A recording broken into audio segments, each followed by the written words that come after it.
Sejam todos muito bem-vindos a mais um episódio do MentorX Cast, nosso espaço de contação de história, histórias profissionais, histórias reais, vividas por pessoas mais do que especiais, que vão trazer um pouquinho do seu aprendizado prático para um bate-papo descontraído entre eu e meu parceiro PG.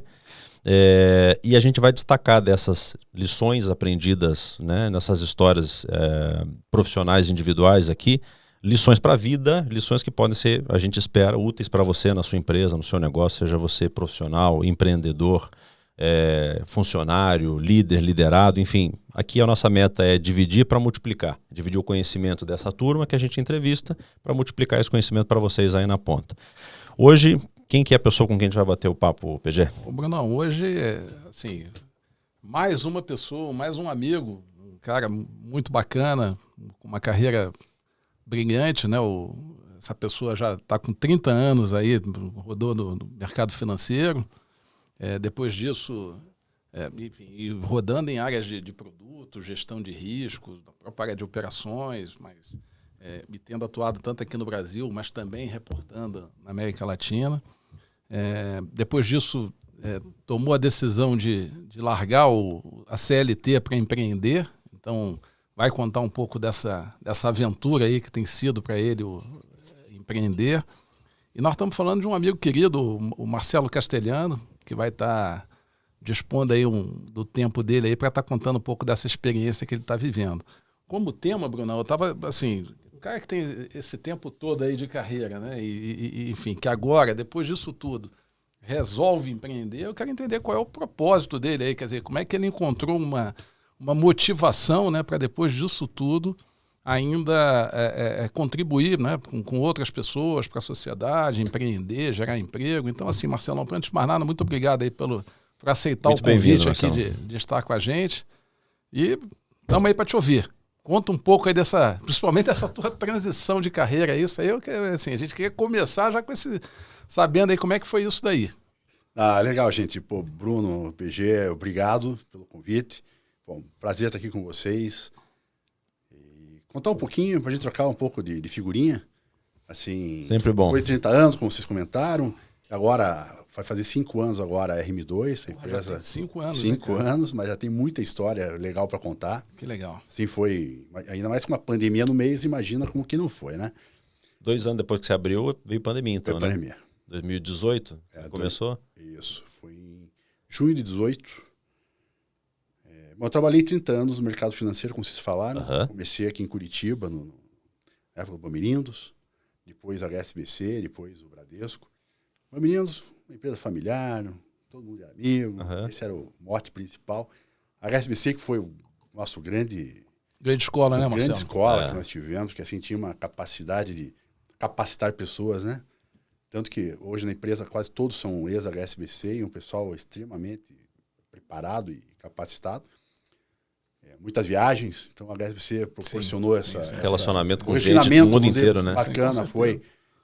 Pude viajar bastante, até porque quando eu trabalhei ali na parte de risco, prevenção a fraudes, o chefe era londrino, então eu tinha que voltar e meio para lá, visitar o cara 2 vezes por ano. Então isso foi muito bacana. E depois no Bradesco, que é um banco gigante, né? Então assim, tudo se fala em milhões de clientes, dezenas de milhões de transações. E uma capilaridade absurda. Negócio, então você aprende conheci uma empresa por dentro gigante, né? Então também foi um aprendizado muito bom. Fui para São Paulo, fiquei lá morando 1 ano e pouco, um bate e volta segunda a sexta-feira, encontrava alguns de vocês aí no aeroporto, né? Mas foi um aprendizado muito bom, né? E aí, exatamente quando eu complementei 30 anos de trabalho, eu entrei em setembro de 87, em setembro de 2017 eu decidi sair. Teve o PDV do banco e tal, e eu saí. E aí eu saí do banco, enfim, foi em setembro, falei, quero um período sabático, quero ficar um período descansando. Ter esse prazer uma vez na vida, né, cara? Desde os 18 anos nunca tinha parado. E aí, nessas vamos almoçar uma sexta-feira, tomar um vinhozinho e tal. Eu e o Ricardo, que hoje é meu sócio, nós estávamos lá no Muqueca, tomando um vinho. Que também é de um ex-colega. Também é do ex-colega, o Fabrício. Então, assim, nós estávamos tomando um vinho no almoço, e aí, vamos fazer o quê, cara? O Ricardo tinha recém saído do banco também. Também, no mesmo dia. Tá. Foi tudo feito cascata, assim, na área. E aí nós falamos, vamos fazer o quê? Aí começa um pouco a história aí do propósito, né? Porque ele falou, bom, a gente pode ir pro mercado financeiro. Sim. Só que assim, eu não queria mais ter chefe. Assim, aquela coisa, obrigação, sabe, usar terno, usar gravata, acordar cedo. Eu falei, não, pô, eu acho que eu quero fazer uma coisa diferente, outro ritmo. Um outro ritmo. E ele também. Né? Ele é professor universitário, então, Sim. essa parte de crimes cibernéticos, tal, ele tem essa vivência. Então ele falou, pô, vamos fazer alguma coisa que a gente faça, que a gente goste, né? E depois o financeiro vai ser uma consequência. Mas acho que o importante é... Aí começou a pensar, vamos atuar em que segmento? E aí eu lembro de uma entrevista daquele presidente do Alibaba, que ele fala, né? Olha, você, com 20 anos, você pode fazer o que você quiser, que você vai quebrar a cara, você tem esse direito. E é bom que isso aconteça. Dos 20 aos 30, 40, depois dos 40, cara, não sai aventurando. Você tem que fazer o que você sabe. Porque você não tem mais tempo para você errar. Né? Ou pelo menos tem que ser errar e consertar rápido, né? Tem que consertar rápido. Então, e aí eu e o Ricardo falamos, bom, vamos fazer o quê? Vamos trabalhar o que a gente sabe. O que a gente sabe fazer bem é a parte de prevenção à fraude, que a gente estava gostando. É uma área muito... E desses 30 anos, eu acho que foi a maior parte do tempo que você trabalhou com... Foi a reta final ali, né? Porque deu uma... Porque ali na parte de prevenção à fraudes, na época da HSBC, eu era responsável pela América Latina. Sim. Aí depois que eu fui Bradesco, eu era responsável pelo banco, eu era representante na Febraban. Então, para todos os bancos, eu liderava um grupo que cuidava dessa parte aí de fraudes, ataques. E aí isso também proporcionou um networking muito bacana. Legal. Então não dá para você desperdiçar esse ativo que você conquista. Lógico. E aí nós decidimos abrir a empresa, só que na decisão de, pô, legal, vamos ter uma consultoria, uma empresa voltada para prevenção à fraude, crime cibernético e tal. Até a empresa funcionar, nós ficamos 3 meses desenhando o negócio. Entendi. Porque a gente conversava ali no Pátio Batel, tem o Café da Vila, a gente não tinha escritório, né? Então a gente ia para lá, tinha um Wi-Fi bom. Tal. E aí a conversa foi legal. Como que vai ser o negócio? O que a gente quer? Qual que é o nosso propósito? A gente quer ganhar dinheiro? Porque não existe certo e errado para isso, né? Sim. Então a gente fala, não, vamos pensar bem. Ganhar dinheiro, não. O dinheiro ele tem que ser uma consequência, tem que ser o fim. A gente quer fazer o quê? A gente quer só passar o tempo? E aí começou a surgir, pô, mas vamos pensar aqui num propósito maior, né? Porque eu e o Ricardo saímos no PDV, então financeiramente você tem uma condição melhor, né? Sim. Então falou, pô, vamos fazer um negócio que traga um retorno. Que traga um retorno maior, assim, não só para a pessoa. E a gente falou, pô, é legal fazer alguma coisa que traga bem para uma sociedade. Porque quando a gente trabalha na parte de prevenção à fraude, na época do HSBC foi muito forte isso, nós vimos muita situação triste acontecendo. A gente via, acho que foi em 2014, sei lá, tinha muitos casos em engenharia social. Engenharia social é o fraudador que liga para as pessoas e convence a passar senha, a passar isso. E geralmente pega as pessoas mais vulneráveis, as pessoas idosas. Geralmente são os idosos, os aposentados. E nós vimos muita situação de aposentados, pessoas que trabalharam 40, 45 anos, juntaram o dinheiro da vida ali. A economia da vida. Aquele era o dinheiro para quê? Para comprar um remédio, viver e tudo mais. E de uma hora para outra alguém ligou dizendo que era do banco. Eles são muito bem... O fraudador é muito bem preparado. Sim. Passaram a senha. E aí acabaram limpando as contas dos velhinhos, enfim. E a pessoa fica completamente perdida. Né? Sim. Você imagina uma pessoa com 70 anos de idade, tudo que economizou da vida perde de uma hora para outra. Então, tivemos vários casos como esse. Vários. Então, isso é uma coisa que causa uma revolta, né? Você, como profissional, está ali para resolver o problema, você tem que olhar o lado do banco e tal. Mas como se vê o efeito disso na sociedade, porque, pô, imagine quantas pessoas que passaram de uma situação financeira muito ruim. Então, esse foi, quando a gente começou a discutir... Foi o drive do propósito, né, Marcelo? Esse foi a visão que a gente teve nessas conversas. Falei, legal, então já descobrimos para que lado a gente quer... O que a gente quer fazer. Né? E a reboque veio uma série de outros benefícios que a gente acabou causando, né? Que foi, pô, com a saída do HSBC de Curitiba, muitos profissionais muito bons estavam aqui em Curitiba ou desempregados ou atuando em outra área que não era área de expertise, aquele conhecimento que foi adquirido e estão com a gente. Então, assim... Pô, isso é muito legal, isso é muito bacana. É porque aí é o seguinte, né? Você trabalha de uma forma que você tem pessoas bacanas, preparadas, você curte o que está fazendo. Né? E aí, como eu falei outras vezes aqui, o financeiro ele acaba vindo junto. Consequência. É consequência. Sim. Entendeu? Porque aí, enfim, você usa o teu network, você conhecia muita gente. Porque esse acho que é um contexto legal para a turma que está ouvindo também, porque quem não se lembra, na verdade, o HSBC, quando ele estava com uma operação grande no Brasil, que tinha varejo, que tinha atacado de banco e tal, antes da venda da operação brasileira para o Bradesco em 2016, uma das sedes administrativas, as principais sedes administrativas do HSBC, operacionais, né, ou áreas de back-office, eram em Curitiba. Então, depois que a venda aconteceu para o Bradesco, basicamente esses grandes centros aí de back-offices e tal, e áreas de suporte foram para São Paulo. Mas muita gente ficou em Curitiba. E tinha muita gente, como o Marcelo está comentando, que morava e continua morando em Curitiba, que tinha todo esse preparo para dar atuação, né, para cobrir nacionalmente o HSBC em termos de risco, em termos de fraude, em termos de operações. Então tinha muita gente boa, né, que ficou em Curitiba mesmo depois da venda da operação do HSBC para o Bradesco e a mudança para São Paulo. Então tinha ainda tem, né? E tinha muita gente boa aqui, né, e bem preparada dessa época em Curitiba, né? Tem. Esse foi um dos pontos bastante interessantes, porque são pessoas que estão com a gente desde o início, muitos. E você vê, você cria uma conexão com essas pessoas muito, muito legal. E trabalhar dessa forma é uma forma muito mais gostosa também, sabe? E você resgata o cara, né? Assim, o cara às vezes está trabalhando em com uma atividade que não tem nada a ver com a capacitação que ele tinha, com o treinamento que ele havia tido e tudo mais. Exatamente, cara. Você traz e além disso, dá uma melhorada no mercado, né, Marcelo?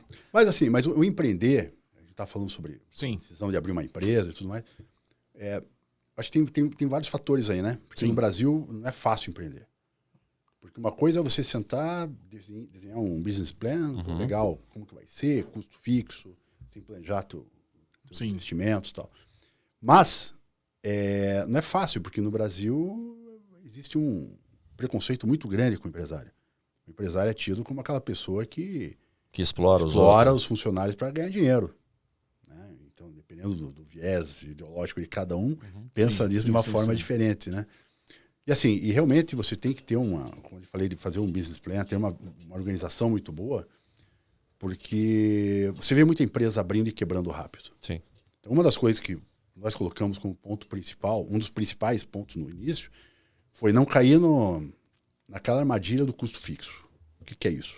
Montar um baita escritório. Eu quero um escritório gigante, uma mesa de cerejeira, uma cadeira top, sabe? No começo tem que ser menos, entendeu? É o mínimo possível. Claro. Lógico. Tanto que hoje a empresa, a RM2, o nosso custo fixo é uma empresa muito enxuta. É o conceito de fintech mesmo.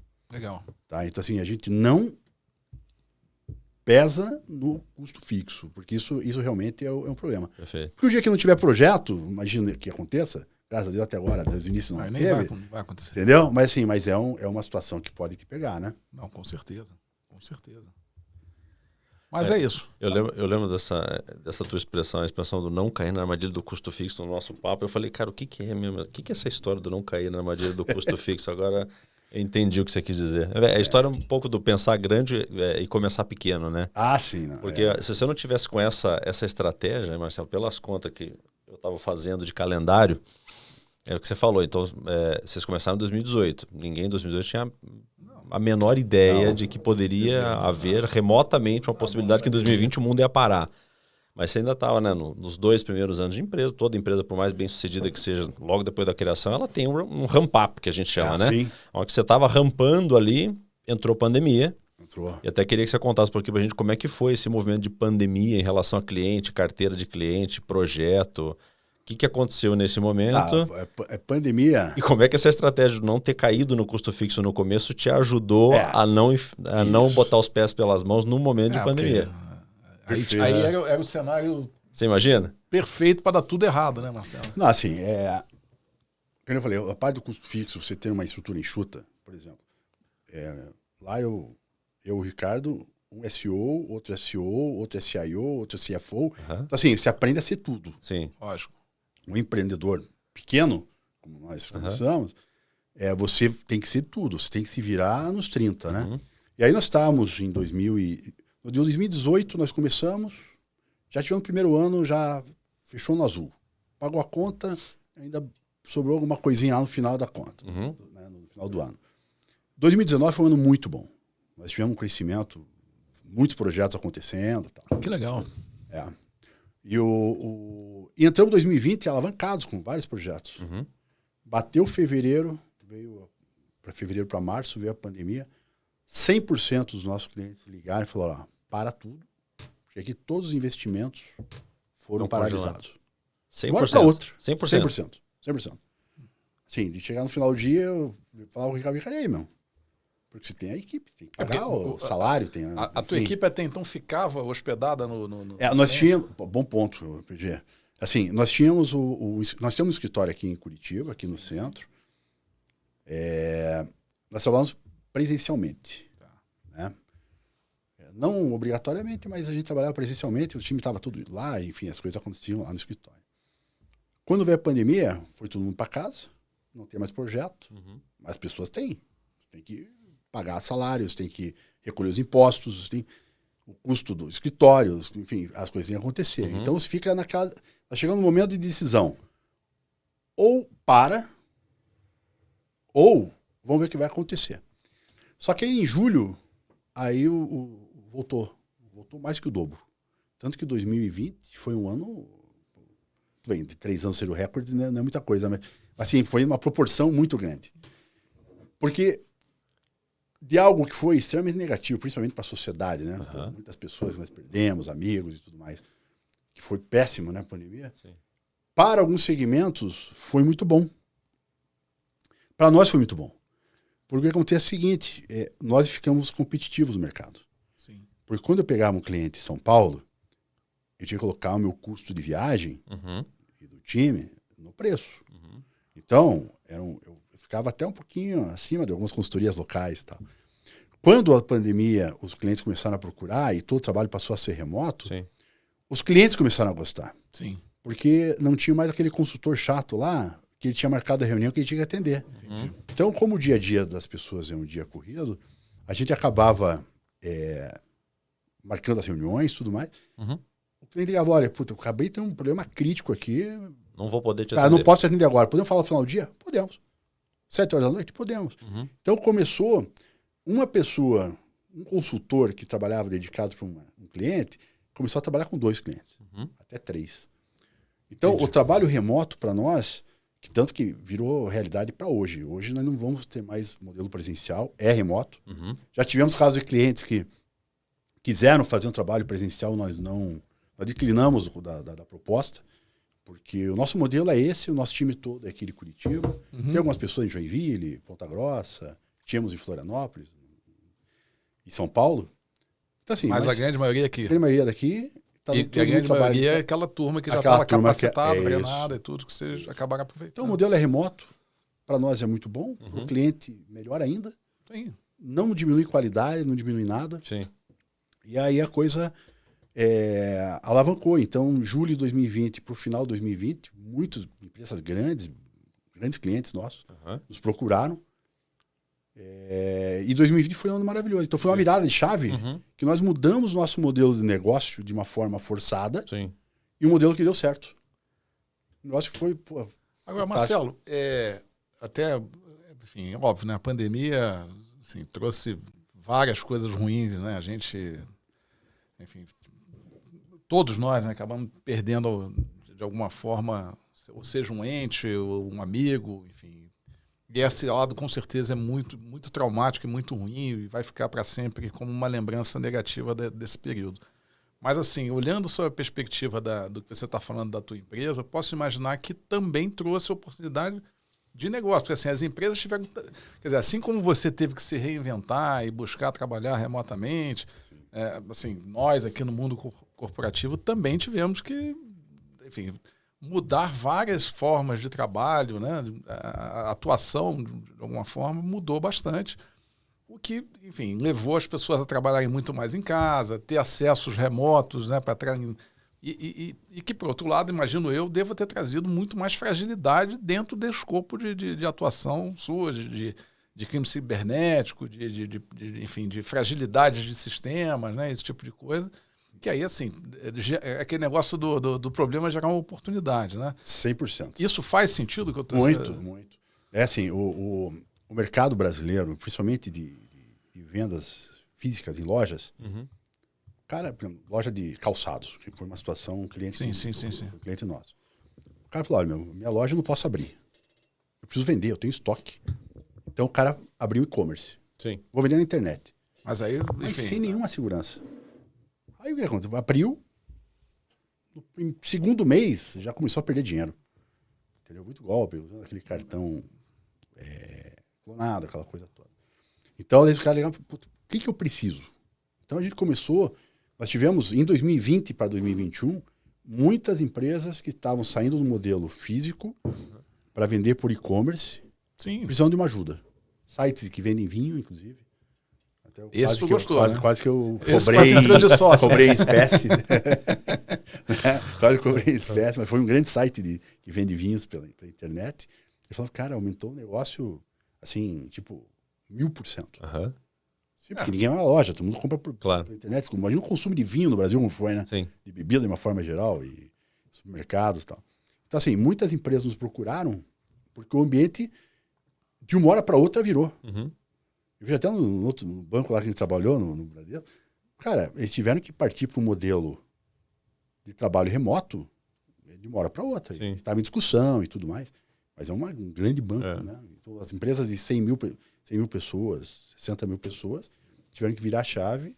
A pandemia ela acelerou alguns comportamentos que até acho que em algum momento haveriam de se tornar realidade, mas numa velocidade diferente, né? Total. Eu vejo assim pelo parente, minha mãe, por exemplo. A minha mãe nunca tinha feito uma compra online na vida. Na época da pandemia teve que comprar. Teve. Não é porque ela queria experimentar ou conhecer, ela teve.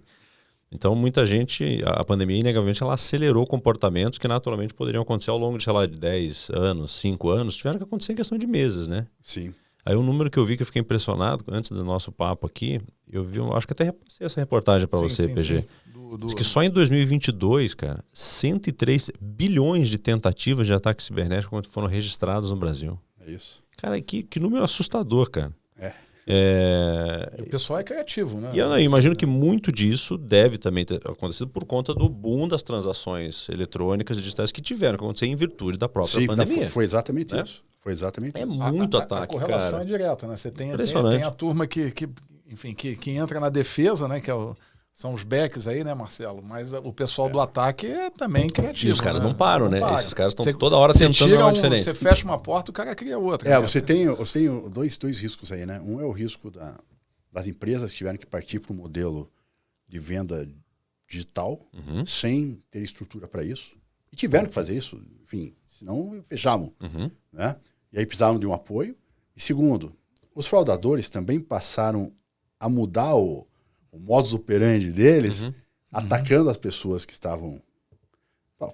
Quantas situações na época que estava para sair a vacina, por exemplo, os fraudadores ligavam e falavam, olha, aqui é do laboratório tal, aqui tem a vacina, manda um Pix para mim. Para você furar a fila. Que eu furar a fila, ou a gente manda a vacina para você. Então isso é uma coisa que aconteceu muito, é um exemplo, né? Da criatividade desse mercado de fraudes. Assim, mas qualquer coisa eles ligavam e quem caísse, caiu. Então, assim, as pessoas estão muito... Além de que as pessoas estão muito vulneráveis. Então, assim... Com certeza. Você está em casa 6 meses, 7 meses, né? Já está com uma... precisa ir no mercado, precisa fazer as coisas. Aí alguém te liga dizendo que é do banco, dizendo que é do laboratório, dizendo que é de qualquer lugar. E contando uma história bonita, muitas pessoas caíram nos golpes. É aquele negócio, né? Tem desde as coisas muito simples e que ficam muito badaladas, no sentido de que todo mundo acaba sabendo, aquela que clonam lá o WhatsApp, e aí alguém pede dinheiro, até coisas muito bem feitas, né, cara? Eu não sei se foi você que me mandou um exemplo, se foi você, Marcelo, eu não me lembro, mas de um vídeo em que o cidadão, na verdade, ele pede para uma moça simular com um choro de criança, e aí ela pede a senha de determinada coisa. Eu vi isso, cara. E aí, assim, vai naquele... Cara, você...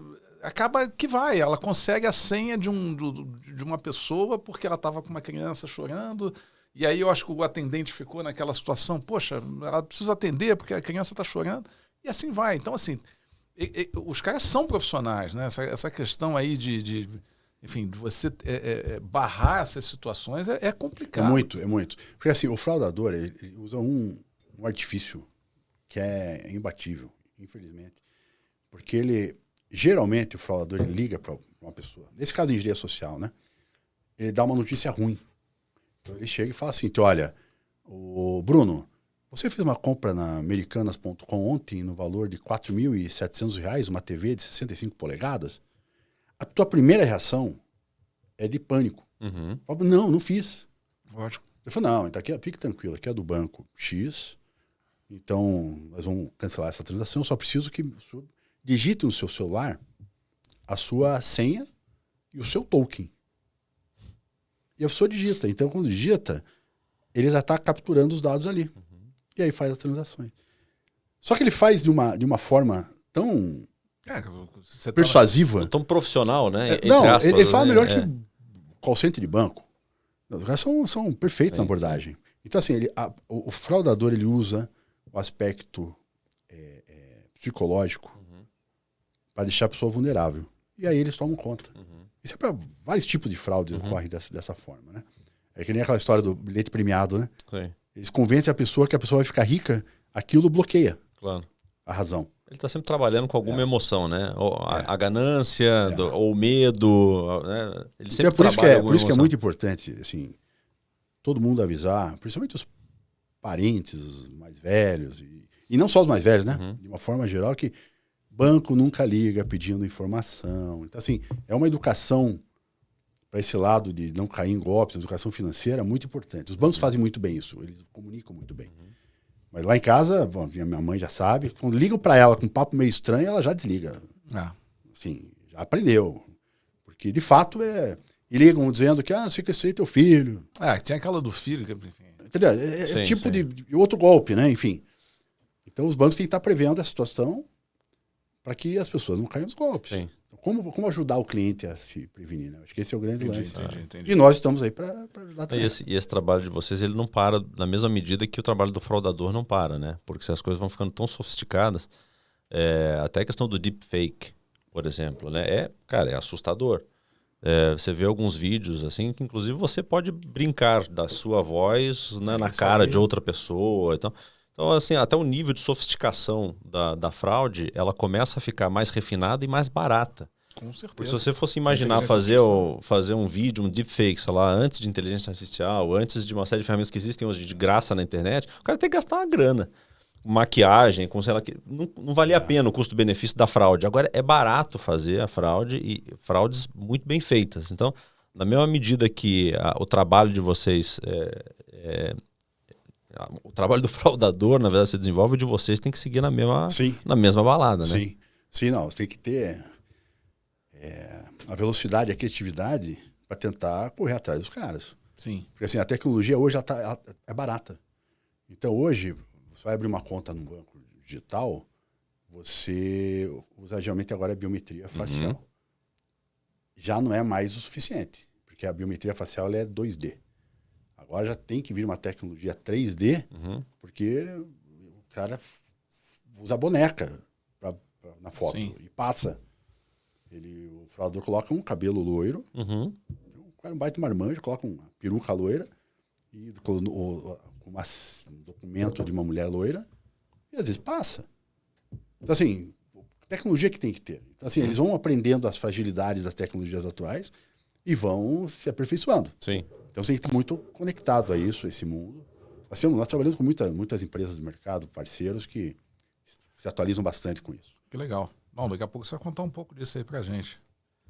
Né? Mas, Marcelo, tem um caos aí que você possa contar pra gente, assim, que não envolva número, nome de empresa, alguma coisa assim, porque, cara, isso eu acho que além de ser interessante, acho que é educativo. Sabe, se tiver algum caos desse, puder contar pra gente, assim, que coisa mais esquisita que você viu, assim, o mais que te chamou a atenção, o nível de cara de pau, criatividade do fraudador. É muito comum, assim, essa parte de abertura de conta, essa parte de biometria, um banco abriu uma conta para Barbie. Sabe a boneca Barbie? Abriu a conta para a boneca Barbie.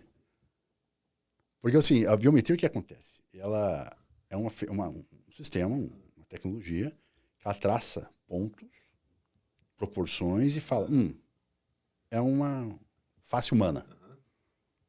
E o cara conseguiu abrir uma conta num banco com a cara da Barbie. Aí falava assim, vire para a direita. Ele pegava a cabeça e virava. Vira para o outro lado, para cima, para baixo. Sim. O cara conseguiu abrir uma conta. Claro que depois chegou num atendente lá, ele olhou e falou, pô, cara, é muita cara de pau, né? Você vê assim, muito marmanjo, cara com, barbado. Aí uma hora coloca o cabelo loiro, uma peruca loira, e prende, outro ele solta, e vai tentando. Em todos os bancos digitais. Eles vão tentando em tudo que é lugar. É uma coisa impressionante. Assim, é um escárnio, né? Não, sem dúvida. Uma coisa que eu ainda, enfim, eu acho, assim, pelo menos a percepção que eu tenho é que diminuiu, que eram aquelas transações em cartão de crédito, enfim, transações não que você não reconhece, né, no cartão de crédito, mas até vez por outra acontece, né? Ainda acontece, né? Mas você não acha que isso diminuiu? Porque eu acho que tinha uma incidência maior. Ou a minha percepção está errada? Não, continua muito alto. O volume é grande. E tem alguma coisa, Marcelo, alguma dica? Porque, assim, ultimamente, assim, eu pelo menos, não tenho tido problema no meu cartão. Quer dizer, eu não estava tendo, né? Até o mês passado eu tive 2 transações que eu estou contestando, porque, obviamente, não fui eu quem fiz, né?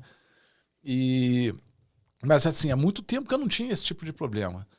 Tem alguma dica, assim, que você, assim, dessa questão específica do cartão de crédito? Porque eu acho que isso é... Sim. Assim, o que não se deve fazer? O que você recomendaria não fazer com o cartão de crédito? Eu daria 2 dicas importantes aí. Opa, vamos... Aí, audiência. Agora vem dica importante. A primeira, você vai pagar uma conta no cartão de crédito, nunca dá o cartão e deixa a pessoa sair da tua vista. Tá. Porque senão ela tira uma foto da frente e do verso, então ele tem os teus dados, tem o teu código de segurança, data de validade e tudo mais. Então a pessoa depois vai fazer compra na internet. E o segundo, que agora os bancos já utilizam bastante, é usar o cartão virtual para compras. Porque aquele cartão vale para uma única compra. Perfeito. Então, cartão virtual para compras na internet, você diz? Isso. Entendi. Que você gera geralmente no próprio aplicativo do seu banco, né? Isso, é uma segurança muito grande. Porque às vezes você vai comprar... Por que tem bastante fraude ainda com cartão, né? Porque você usa teu cartão de crédito num site, você não sabe se aquele site é 100% seguro. O problema é que uma invasão lá pega os teus dados e depois usa para fazer compras, né? Usa o cartão. Então, usar o cartão virtual, aquele cartão ele foi, geralmente, no banco que eu tenho conta, ele tem validade por 48 horas. Então, você faz a compra, já não vale para mais nada. Número. Então, toda vez que você for usar, você entra no teu app, gera o teu número do cartão virtual e pronto. Perfeito. Ninguém vai poder fazer nada com isso. Eu tenho usado bastante. Duas dicas que eu acho que são... Diminui bastante aí a probabilidade de você ter um... nós tivemos na época do banco, lá do HSBC, um caso de fraude muito pesado, que foi num hotel de São Paulo, onde ficavam os executivos do banco, que a gente fazia o check-in, e o funcionário do hotel, ele tinha uma câmera instalada embaixo, então ele filmava os 2 lados do cartão e te devolvia. Na hora que você dá aquele cartão para fazer aquele calção, aquela reserva. Aquela reserva. Então, assim, aconteceu, todos os diretores, e eu era responsável pela área de fraude. Você não imagina, era todo mundo me ligando, dizendo que o sistema do banco era vulnerável. Mas não. Depois nós descobrimos que... E essa situação que o Marcelo está trazendo aqui é muito, assim, muito fácil de evitar. Quer dizer, você não entregar seu cartão para que o cara tenha acesso à face e o verso do cartão. Isso, né? Isso. Mas você vê que a sagacidade do cara, né? Porque, assim, se ele tivesse ouvido aqui esse nosso podcast, o cara ia falar assim, mas, cara, peraí, o cara não tirou o cartão da minha vista quando ele passou o cartão, que foi a primeira dica do Marcelo. Não deixa o cara passar o teu cartão longe da tua vista. Ele não fez isso, ele estava na tua vista, só que a câmera estava escondidinha. Então, assim, a sagacidade da turma às vezes não envolve nem tanta tecnologia, né? A gente tá falando de deepfake e tal, mas às vezes a sacada do cara não está na tecnologia, está no comportamento. Com certeza. Né? Do mesmo jeito que o fraudador pega você pela ganância ou pelo teu medo, alguma coisa assim, Às vezes, final das contas, cara, a tecnologia ajuda, mas é o ser humano que faz a sacanagem ou evita a sacanagem, Sim. na verdade, né? Sim, perfeito. Porque tem também aquela outra situação que a mim me incomoda, que é aquilo que você, enfim, tá usando teu cartão de crédito, passa lá o cartão, digita a senha, aí fica naquele processamento, aí não processou. Não passou. Só que aí, às vezes, até apita no teu SMS, né? Com uma conta autorizada. Isso. Mas aí o cara fala aqui, ó, não autorizou, tá mostrando aqui. Aí vai e passa de novo. Aí, assim, comigo, a maioria das vezes, realmente uma é estornada, mas já aconteceu de não ser, né, cara? Então, Acontece. Assim, e aí você tem um aborrecimento em relação a isso. Outra terceira dica que agora você falando que eu lembrei mais uma dica, hein, pessoal? é sempre ter aí o SMS, o WhatsApp para confirmar uma transação. Sim, isso eu acho que é Comprando um fundamental. cartão, alerta, você já sabe o que está acontecendo, acho que isso é muito importante. Que ainda que haja, né, a fraude, você consegue detectar na primeira transação que o cara Sabe que o fraudador passa, né? esse trabalho com fraude, né, gestão de risco de fraude, antes de ir para a área de prevenção a fraudes, que até quem me convidou foi o Túlio, que era um cara que estava na cadeira antes de eu entrar, eu achava que cuidar de fraude era uma coisa meio chata, meio burocrática, coisa ruim. Cara, é um mundo extremamente instigante, desafiador. Pô, criatividade, tecnologia, capacidade de você agir mais rápido. Então, assim, é um business... dinâmico, né? E tem que ser tratado como business mesmo. A gente está falando de não só uma área de apoio, uma área que você tem um orçamento... Que pode salvar o PNL de muita empresa. Total, aí, né? De muita empresa. Salva o PNL de muita empresa. Então, uma das coisas que eu falo para os nossos clientes é trate a prevenção à fraude como um business. Um business que vai ajudar o teu negócio a faturar mais, a ter uma margem melhor, porque, de fato, uma empresa que não está tão estruturada, uma fraude... Não, um tombo desse aí pode quebrar uma empresa, né, cara? Dependendo. Eu vi uma situação, um cliente nosso ligou, enfim, depois, me contou, eles em 20 minutos perderam 2,5 milhões de reais. Cara, que isso. Em ataque financeiro, Pix, essas coisas. É uma vulnerabilidade no sistema X e que perderam. Ou seja, em 20 minutos, 2 milhões e tanto de reais. Ou seja, olha o potencial que existe de vulnerabilidade no mercado. É brutal. E é onde vocês atuam. Onde a gente atua. Ajudando a empresa. Daqui a pouco você vai contar um pouco dessa atuação, né? Em 2021, cara, eu até... No job que eu estava em 2021, a gente foi alvo de um ataque de ransomware, né? Então, em 2021 tiveram muitos casos, alguns bastante emblemáticos em várias empresas, né, que sofreram ataque de ransomware. E eu lembro que pelas informações que a gente teve naquela época, lógico, algumas, a maioria, na verdade, a gente não tinha total acesso do como aconteceu, por onde aconteceu. Mas a impressão que a gente tinha naquele momento é que realmente os grupos que perpetuavam esse tipo de ataque, os caras eram extremamente bem organizados. Até pelas comunicações que eles mantinham com a nossa área de fraude, você vê que os caras eram realmente profissionais, sabiam muito o que estavam fazendo. Em 2021 teve um boom disso, né? No mercado brasileiro, várias empresas grandes sofreram. Grandes. Em 2022 eu ouvi menos a respeito. Então, eu não sei se na verdade está acontecendo menos ou na verdade as empresas conseguiram se bloquear mesmo, porque em 2021 eu via isso direto. A empresa Localiza, a CVC, um monte de empresas sofreu ataque de ransomware, que a gente viu isso nos jornais. Em 2022 eu não ouvi muito a respeito disso. Algum comportamento sazonal, Marcelo? Ou não? As empresas aprenderam a se bloquear? Investindo mais. As grandes... Assim, porque os casos que aconteceram em 2021, 2020, lá no início da pandemia também, empresas grandes, bem grandes, rede de varejo, tiveram ataques e tem uma repercussão muito grande no mercado. Sim. Então, as empresas... Nós tivemos alguns trabalhos nos projetos em 2020 e 2021, nessa parte de segurança da informação, bastante importantes para as empresas se blindarem. O ataque tem sempre. O ataque tem sempre. Esse universo aí de ransomware, virou um business também, assim, bilionário. Então, são empresas estabelecidas, com organograma, com tudo, de fraudadores que atacam nessa modalidade. Porque são valores muito altos. Não são fraudes no valor de... Tem inclusive situações onde se pede resgate, né, pelos dados. Né? Sim.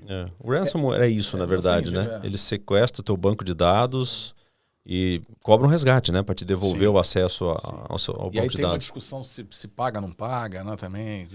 Paga, quando... O grande problema... não sei se eu tô... Mas assim, eu acho que você não consegue recuperar tudo, né? Mesmo pagando, você sempre tem uma perda aí de... Não é nem o fato de você recuperar, que você pode até recuperar. O grande ponto é que o ransomware, ele causa um impacto grande na empresa, porque a informação é um bem muito valioso. Sim. Então, você ir para o mercado dizendo que você perdeu aquelas informações dos teus clientes, esse impacto é o pior. Para uma rede grande, um banco grande, uma rede de turismo, de varejo, enfim. E nós tivemos uma situação bastante icônica. Foi em 2020, uma empresa de logística teve um problema sério de ransomware. Aí o Ricardo, que é o meu sócio, ele e o dono da Axur, que é uma empresa que faz monitoria de marca e tal, eles, sábado à noite, escrevendo a carta que ia para o jornal. Que coisa. Dizer como que foi. Então, a gente ajuda muito nisso, mas foi um caso assim que foi... Emblemático. Porque o presidente da empresa não sabia o que fazer. E aí, o que eu faço agora? Então ele falou, não, calma, vamos primeiro esfriar a cabeça. Vamos pensar aqui a extensão do problema, que informação que saiu, que não saiu, né, que impacto pode ter isso para o teu negócio, na mídia, né, saber que os teus dados dos teus clientes vazaram, enfim. Aí foi contornado. Legal. Marcelão, poxa, um monte de coisa aí, várias dicas aí que você já nos passou. Eu queria te agradecer bastante, mas assim, eu queria que você também contasse agora um pouco aí do... A gente está contando aqui o lado negro aí, as coisas, os problemas e tudo mais. Eu queria saber como é que você pode ajudar aí as empresas, como é que você tem ajudado as empresas, como é que tem sido a atuação da RM2 aí, no sentido de ajudar, né? Porque assim, tem algumas coisas aqui que são muito novas, né, cara? Precisa dessa consultoria de vocês especializada aí em relação a todos esses problemas que a gente está comentando aqui, né? Legal. Deixa eu falar um pouquinho da RM2. Por favor. Eu vou te responder dessa forma. Então, assim, a RM2 é uma consultoria hoje. Nós somos uma consultoria chamada consultoria boutique. Qual que é o nosso diferencial? Qual que é o nosso posicionamento? Nós não temos uma caixa preta de uma consultoria que chega em qualquer empresa e a mesma caixa preta aplica e sai. Não, a gente tem como é uma empresa boutique, uma consultoria boutique, a gente primeiro começa entendendo o negócio e o nosso trabalho ele é focado para aquele business, para aquela empresa e para a característica daquela empresa. E hoje é muito focada, 90 e tanto por cento, em prevenção a fraudes mesmo. Entendi. Tá? Nós temos uma parte que é muito ligado a isso, que é a parte de segurança de informação, ataque cibernético, tudo mais. Mas hoje a grande demanda, o cliente está precisando mesmo é de apoio para esse lado de prevenção à fraude. Se precaver para que a fraude não aconteça. O nosso público são empresas, basicamente bancos digitais, redes de varejo, que estão indo para o mundo de conta digital, subadquirências, adquirentes grandes, que também são nossos clientes. Nós já, de 2018 para cá, já temos mais de 45 clientes. Que legal. No mercado brasileiro. São empresas grandes, temos desde bancos grandes, médios grandes, empresas de varejo, empresas de e-commerce também. Estamos com 20 pessoas hoje na RM2. Eu falei nosso escritório aqui em Curitiba, na Visconde Rio Branco, aqui no edifício Universe, bem no centro aqui. Que legal. Se quiserem ir lá, me avisa, a gente vai tomar um café. Opa, agora vamos, né, Bruno? Se tivesse convidado para vir, a gente ia chamar a gente para tomar o vinho lá com ele, mas o café a gente também pode ser, tem lá também. Para parar a gravação. Já também tem. Então são 20 pessoas, como eu falei antes, que eram do banco, já trabalharam com a gente, muitos trabalharam com vocês também lá em operações no HSBC. Nosso foco é ter um time feliz, ter um time alegre, motivado, que curta os desafios. Nosso trabalho é 100% remoto. Que legal. Tá? Nós não temos área, por incrível que pareça, não temos área comercial. Todos os nossos clientes foram indicados. Um indica o outro. Porque assim, esse trabalho que é muito focado para aquele perfil de empresa, não tem muita consultoria que faz para esse segmento de prevenção à fraude. Ou se contrata uma grande, ou se contrata a gente. É porque via de regra, contratar as grandes é o que você falou, é uma receita de bolo já. É uma receita de bolo. Claro, os caras são muito bons. Lógico, fazem tem e tal, mérito na receita mas de bolo, mas é um para esse, belo bolo, mas para o nosso segmento de atuação, são os bancos digitais. Uhum. Empresas que estão virando subadquirentes e abrindo conta digital, criando as contas digitais. E empresas de e-commerce, são empresas que não têm aquele apetite de contratar grandes soluções, grandes investimentos. Uhum. Então, a gente entra e trabalha de acordo com o que a empresa quer. Então, a gente se adapta, nós somos extremamente maleáveis. Então, e isso teve uma aceitação muito boa. Excelente. E começou ali na pandemia, tudo aquela história que eu contei lá atrás.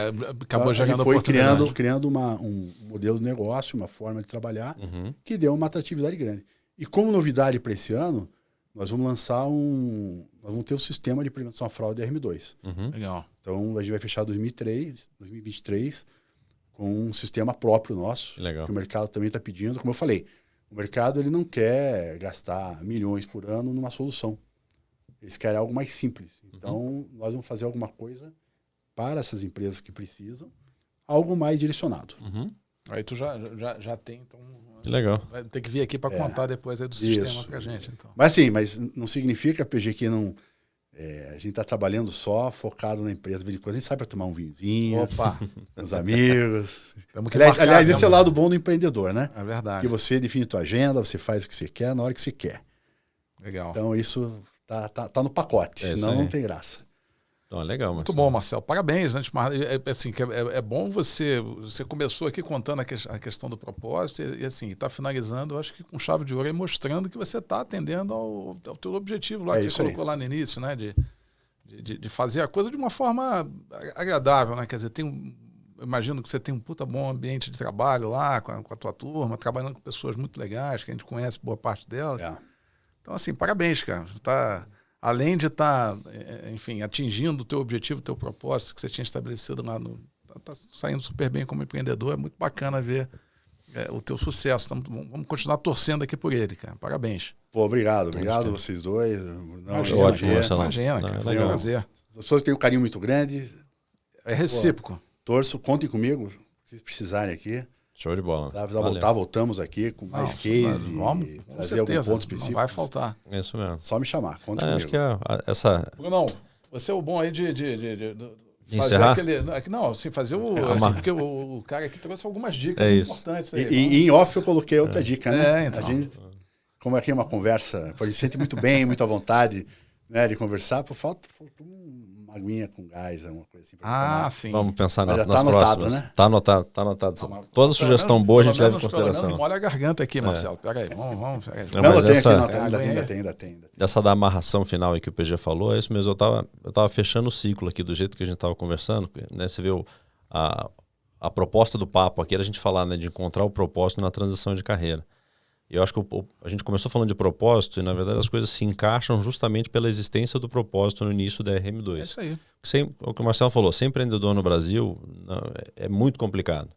É uma batalha burocrática, é uma batalha fiscal, é uma dificuldade, inclusive até psicológica. Muita gente acha que o empreendedor, o empresário é um explorador, etc. Então, é muito complicado ser empresário no Brasil, de qualquer forma.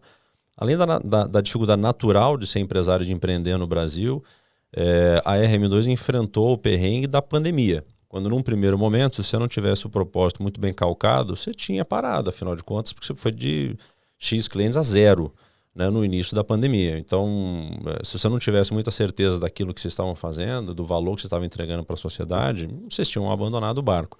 E no final das contas, quando você tem ali um propósito bem firme, né, de voltar para a sociedade, alguma coisa que você aprendeu e é genuíno lá atrás, que se devolva isso de alguma forma, como... Puta, ficou na minha mente aquele aposentado que perdeu, por exemplo, a economia da vida dele por causa... Cara, eu consigo ajudar a evitar isso tem um valor para a sociedade. Encontrou o propósito, está entregando um valor genuíno e devolvendo, de certa forma, uma coisa que você aprendeu na vida para outras pessoas. Resgatando, inclusive, colegas de trabalho, né, que tinham uma baita de expertise, mas estavam com seu potencial subutilizado, trabalhando em outras coisas que, né, que não estavam entregando talvez esse mesmo valor para a sociedade que poderiam estar entregando agora com gestão e prevenção à fraude. Então, cara, o propósito muito sólido, vem o perrengue que vier, no final das contas as coisas acabam se encaixando no final. Esse é meio que o resumo que eu faço dessa história. E por isso que... A conta fecha no final, né? Fecha no final. E como a gente está falando de um mercado que, infelizmente, né, não vai acabar, porque o fraudador ele vai só mudar o modus operandi, vai tentar coisa diferente, mas nunca vai parar de ter gente tentando fraudar. Eu tenho certeza absoluta, cara, que essa quantidade de clientes só vai dobrar, vai aumentar de tempos em tempos, e espero que vocês continuem sempre vencendo a batalha contra o fraudador. Verdade. Nós somos 2 torcedores aqui, né? Nós e nossa audiência, né? Porque, pelo amor de Deus. Sensacional, Marcelão. Muitíssimo obrigado, cara. Foi uma delícia o papo. Excelente. Passou super Obrigado, rápido. Marcelão. Obrigado, cara. Brunão, e aí? E aí, pra turma que assistiu, anotou as dicas, eu espero que tenha sido tão bacana quanto foi pra gente esse papo. Eu acho que assim, só para não deixar passar aqui, né? Tem 3 dicas aqui que são matadoras em relação às operações de cartão de crédito que não custa repetir, né, Marcelo? A primeira é a questão de manter o cartão... À sua vista ali, não né? entregar o cartão para que alguém possa ter acesso à frente, o verso do cartão, que é básico, mas assim, a gente infelizmente às vezes acaba caindo nessa armadilha. A segunda dica que você deu aqui é a questão do cartão virtual para compras pela internet. Eu imagino que quase todos os bancos tenham essa possibilidade, sim. Né? E o alerta de compra no cartão via SMS. Quer dizer, fez a compra no cartão, recebe o SMS avisando Já ajuda bastante. Esses 3 passos aí. Pelo menos isso, ajuda bastante. Então, gente, pelo amor de Deus, vamos implementar. Eu, por exemplo, não uso cartão virtual, vou a partir de agora usar. Boa. Vai ajudar. E turma, mais uma vez, obrigado pelo carinho, obrigado pela atenção. Espero que vocês tenham gostado tanto quanto a gente. E por favor, então entrem ali, deem uma olhada. Todos os dados que a gente mencionou aqui, da RM2 e tal, esses comentários dessas dicas, inclusive, vão estar na descrição do vídeo. Deem uma olhadinha lá, repassem para os seus contatos e tal. Quem não se inscreveu ainda nos nossos canais, se inscrevam, por favor, curtam lá e ajudem a gente a distribuir essa mensagem para quanto mais gente possível, melhor. Proponham novos assuntos. E outros assuntos. Se vocês quiserem ouvir outros assuntos, deem uma dica para a gente. Assim como a gente já recebeu alguns, e a gente está tentando casar entrevistas com convidados para falar desses assuntos, cujas dicas a gente recebeu, por favor, escrevam aí o que vocês querem ouvir e a gente acha um convidado para bater um papo a respeito desse assunto que vocês querem ouvir. Tá bom? E não esquecer de mandar aqui o nosso abraço para a turma da PROS. É isso aí. Da PROS, aí, o Colinha aí, um abraço, obrigado aí pelo apoio que vocês têm dado a gente aí. Muito obrigado. Fechou? É isso, né, Bruno? Marcelo, obrigado, querido. Foi um prazer. Obrigadão, valeu. Obrigado, amigo. Obrigado, gente. Pessoal, obrigado. Abraço pra vocês. Valeu, PG. Obrigado, Henrico. Obrigado.